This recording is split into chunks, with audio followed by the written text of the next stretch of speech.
Good evening all, and welcome to another video on All Hail the Ale. It's Sunday night and usually this would be a traditional beer night, but it's May the 1st and we're wrapping up alcohol-free April.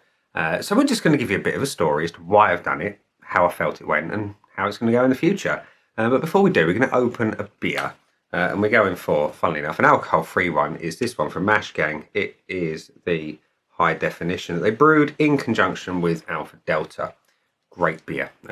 Drunk quite a few of them over the last month, so I thought we'll continue as we started with a great beer. So the reason why I did alcohol-free April was mainly to see if I could, with the kind of idea that I wanted to see if there were enough good quality alcohol-free beers, ciders, wines, spirits, that kind of thing, to get through a month and maybe more without the fear of missing out. And yeah, of course, it never hurts to cut back on the alcohol, does it really? Let's be honest.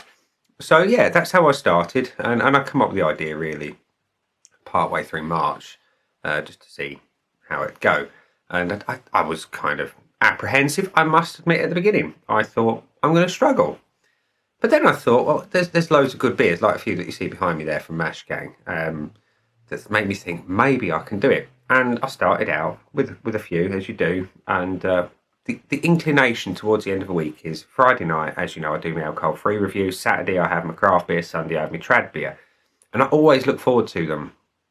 And there was that little edge at the beginning of the month where I thought, I'm going to miss out on them. I'm going to miss them. I'm going to feel that I've been left behind, shall we say. And I'm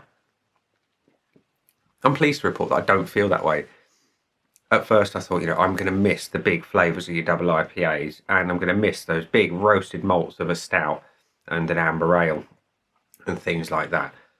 But as the first week went by, much like it was when I went on a diet and lost 6 stone in 2015, the first few days and weeks were perhaps the toughest, the ones where you thought, I'm missing out.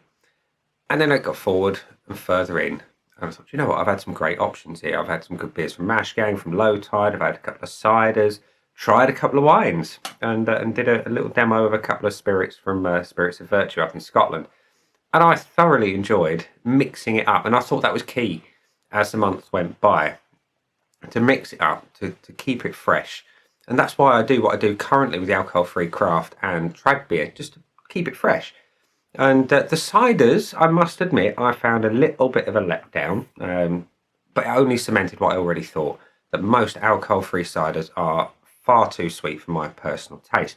Beer's absolutely great. I didn't find a bad one in the bunch.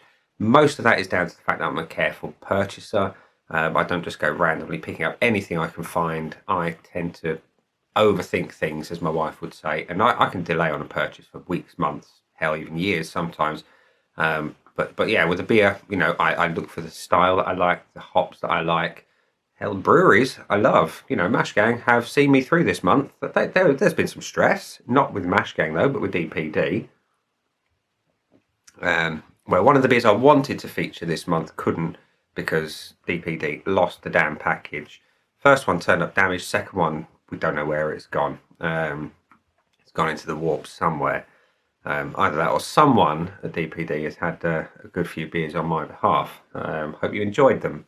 Anyway, yeah, it was what it was. Mixed up. The wines really surprised me. I was really pleasantly surprised with the wine, particularly the red. With all the horror stories that I've read about alcohol-free red wines being particularly poor in comparison to the real thing, I thought it came out quite well. And like I say, the spirits, again, mixing it up a little bit, having something a bit different that you might have at an evening, just when you want a long drink that's not a beer. And it worked. It worked well. Beers I knew were going to be great. There was no two ways about that. So yeah, how do I see it going in the future? Well, will I continue completely alcohol free? The answer is probably not, but that's not because that there are not enough good alcohol free beers out there to keep you going. It's because I like different things. I wasn't doing it to stop drinking alcohol completely. It was just to see if I could, really. And I thoroughly enjoyed it. And to keep the channel going, I've got to do a bit of a mix. But what I am going to do is I'm going to repeat it. Obviously, I've done it for alcohol-free April. You know, there's the old go sober for October. I may well do it then, and dry January. You know, there's 3 times a year. That's a quarter of the year. Yeah, quarter of the year that I can go completely alcohol-free. 3 months out of the 12. I'm going to do it. You know, it's going to be a good fun feature on the channel, and it's good for your health as well, let's be honest. So yeah, I will absolutely repeat it, and you never know, as time goes by, it might gradually go that way anyway. I might end up going completely alcohol free, because the beers that are out there are absolutely superb and they are only getting better. And that is something that people need to perhaps realise. It's not like it used to be with the days of Caliber, where it was absolutely god awful. You've got beers now that you can sit and think, these are better than many of the high ABV beers out there, and there is no more than 0.5% ABV in them, like this one from Mash Gang. Utterly stunning beer, full of flavour, and you don't have that fear of missing out. You feel like you've got a quality beverage in your hand going down your neck. It's wonderful. And that is a message I want to put out there to all pubs and restaurants and whatnot that currently don't serve a good selection of alcohol-free beer. There are people out there who want it, who will pay good money for it, and would definitely buy it if you had it on the options list.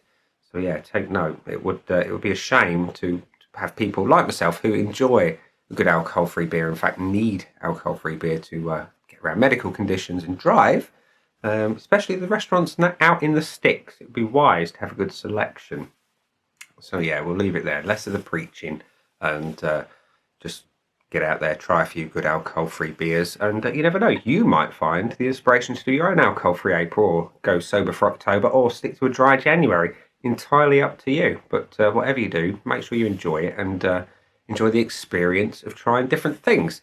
So yeah, that is my alcohol-free April wrapped up in a short but sweet little video. One moment. Lovely.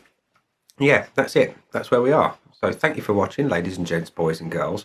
Normally at this point I'd say, down there are the buttons, you know exactly what to do with them and all that jazz. I'm just going to say thank you for watching all of my videos this month, who you have. And yeah, I look forward to seeing you again soon on the channel. Cheers.